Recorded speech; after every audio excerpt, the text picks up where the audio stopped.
Halo sobat, apa kabar? Ketemu lagi di channel Naga. Di sini saya akan melanjutkan part Kaleng Donghua full spoiler. Tanpa lama-lama lagi kita tonton sampai habis. Xiao Yan dengan lembut menghela napas setelah berjalan keluar dari rumah 1000 obat. Dia mempelajari lalu lintas manusia yang datang dan pergi. Dia menoleh untuk melihat dokter peri kecil di sisinya sambil tertawa. Sepertinya kita tidak datang dengan sia-sia kali ini. Kami tiba-tiba berhasil mendapatkan berita tentang air liur transformasi tubuh Bodhisattva di sini. Dokter peri kecil menyeringai. Hatinya juga sedikit bersemangat. Dari 3 kondisi yang diperlukan untuk mengendalikan tubuh racun sedih, air liur transformasi tubuh Bodhisattva adalah yang paling sulit ditemukan. Kini, mereka sebenarnya berhasil mendapatkan informasi mengenai hal tersebut di tempat ini. Jika mereka bisa mendapatkannya saat pelelangan, tidak akan lama lagi mereka bisa mengendalikan tubuh racun yang menyedihkan. Namun, tidak mudah untuk mendapatkan air liur transformasi tubuh Bodhisattva di pelelangan. Dokter peri kecil mengingat apa yang dikatakan Yan tua sebelumnya sebelum mengerutkan kening dan menghela nafas. Meskipun air liur transformasi tubuh Bodhisattva yang sederhana mungkin tidak menyebabkan terlalu banyak ahli dan faksi menginginkannya, hati Bodhisattva yang misterius di baliknya adalah sesuatu yang akan membuat siapapun menjadi gila. Oleh karena itu, bukanlah tugas yang mudah untuk mendapatkan air liur transformasi tubuh Bodhisattva di tengah lelang yang dipenuhi para ahli. Kami akan berusaha sebaik mungkin. Jika memang tidak memungkinkan, kita juga bisa melakukan beberapa hal yang mencurigakan. Xiao Yan merentangkan tangannya dan tertawa.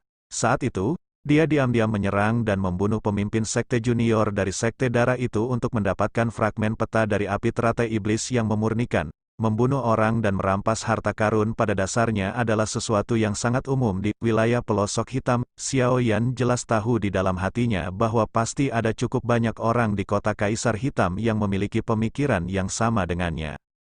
Oleh karena itu, bahkan jika seseorang benar-benar berhasil melelang air liur transformasi tubuh Bodhisattva, kemungkinan besar sangat sulit bagi orang tersebut untuk berhasil mengambilnya tanpa memiliki kemampuan dan kekuatan yang asli. Dokter peri kecil sedikit terkejut saat mendengar kata-kata Xiao Yan. Di sisi lain, wajah Ziyan di sampingnya dipenuhi kegembiraan. Sepertinya dia sangat tertarik dengan hal semacam ini. Hehe, tentu saja ini adalah taktik terakhir yang digunakan. Namun, saat ini kami akan tetap mengikuti aturan. Setelah kami menemukan tempat untuk beristirahat, saya harus mulai menyempurnakan beberapa pil obat tingkat tinggi. Kalau tidak, bagaimana kita akan menawar terhadap orang-orang dalam pelelangan? Menurut tebakan saya, kemungkinan besar sekte Kaisar Hitam pasti tidak akan melelang apa yang disebut air liur transformasi tubuh Bodhisattva ini untuk mendapatkan koin emas. Kemungkinan besar, mereka ingin menukarnya dengan sesuatu. Lagi pula, sesuatu pada level ini terlalu berharga. Sulit bagi emas untuk mengukur nilainya. Xiao Yan tersenyum dan menyuarakan pikirannya. Ya. Dokter peri kecil mengangguk setuju ketika dia mendengar kata-katanya. Dia segera berbisik, terima kasih banyak. Dia tahu bahwa Xiao Yan melakukan upaya yang luar biasa untuk menyelesaikan tubuh racun yang menyedihkan. Tindakannya memberi tanpa imbalan membuat hatinya dipenuhi rasa syukur.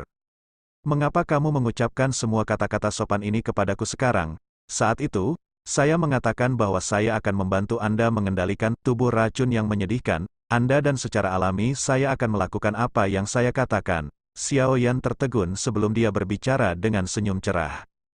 Dokter peri kecil dengan lembut menggigit bibir merah bawahnya sambil sedikit mengangguk. Dia tidak mengatakan apapun saat hatinya dengan lembut bergumam. Saya akan mengingat bantuan ini dan pasti akan membalasnya di masa depan. Setelah menekan pikiran yang melekat jauh di dalam hatinya, dokter peri kecil mengungkapkan senyuman. Dia mengalihkan pandangannya ke jalan dan dengan lembut bertanya, kemana kita harus pergi selanjutnya? Ayo pergi ke pavilion Kaisar Hitam. Kota Kaisar Hitam saat ini berbahaya karena dipenuhi orang. Pertama-tama kita harus mencari tempat tinggal sebelum kita dapat memurnikan pil obat. Xiao Yan menyuarakan pikirannya. Kita masih menuju pavilion Kaisar Hitam. Orang tua tadi adalah seseorang dari sekte Kaisar Hitam. Bukankah tidak baik jika kita pergi ke sana? Dokter peri kecil berbicara dengan ragu-ragu ketika dia mendengar ini. Tidak ada yang perlu dikhawatirkan. Dengan kekuatan kami, kemungkinan besar pemimpin sekte Kaisar Hitam tidak akan datang dan mencari masalah dengan kami hanya karena dendam kecil selama dia tidak bodoh.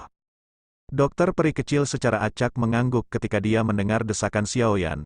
Dia hanya memberikan pengingat dan tidak merasa takut terhadap sekte Kaisar Hitam ini. menjadi seorang elit Douzong, dia bisa pergi kemana saja di seluruh benua Douqi.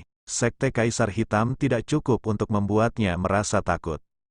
Xiao Yan secara acak menanyakan arah ke paviliun Kaisar Hitam dari seorang pejalan kaki setelah melihat bahwa dokter peri kecil tidak keberatan. Setelah itu, dia memimpin dua orang lainnya berjalan perlahan menuju pusat kota.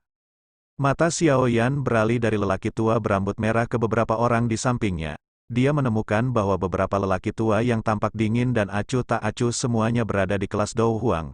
Kekuatan mereka tidak lebih lemah dari yang dihabisi oleh tetua keempat Xiao Yan beberapa hari yang lalu. Pantas saja Demon Flame Valley ini mampu bertarung dengan Akademi Jianan. Kekuatan mereka memang kuat. Kejutan melintas di wajah Xiao Yan. Dia diam-diam berbicara pada dirinya sendiri setelah melihat barisan Demon Flame Valley ini. Orang berjubah abu-abu yang berjalan di belakang sepertinya agak aneh. Dokter peri kecil di sisinya berbisik pelan sementara Xiao Yan tenggelam dalam pikirannya. Xiao Yan kaget saat mendengar ini. Tatapannya bergerak sebelum akhirnya tertuju pada orang terakhir dalam kelompok Demon Flame Valley. Ada sesosok manusia yang terbungkus jubah abu-abu di sana. Mata Xiao Yan telah mengamati orang itu sebelumnya. Namun, auranya terlalu lemah, sampai-sampai dia tidak terlalu memperhatikannya. Sekarang setelah dokter peri kecil menunjukkannya, Xiao Yan akhirnya merasakan perasaan yang sangat aneh namun agak familiar darinya. Perasaan ini menyebabkan Xiao Yan menyatukan kedua alisnya. Dia merenung sejenak, tetapi tidak memikirkan petunjuk apapun, yang bisa dia lakukan hanyalah menggelengkan kepala dan menyerah. Rasa dingin melintas di mata Xiao Yan saat tatapannya sekali lagi menyapu tetua pertama Fang Yan yang sedang mengobrol dan tersenyum dengan tetua dari Sekte Kaisar Hitam. Dia segera berbalik dan berjalan ke paviliun Kaisar Hitam tanpa tinggal lebih lama lagi. Saat Xiao Yan membalikkan tubuhnya, orang berjubah abu-abu terakhir di belakang kelompok dari lembah api iblis mengangkat kepalanya setelah merasakan sesuatu. Sepasang mata yang tebal dan kasar mengintip dari balik jubah abu-abu. Dia menatap punggung Xiao Yan saat ketidakpastian melintas.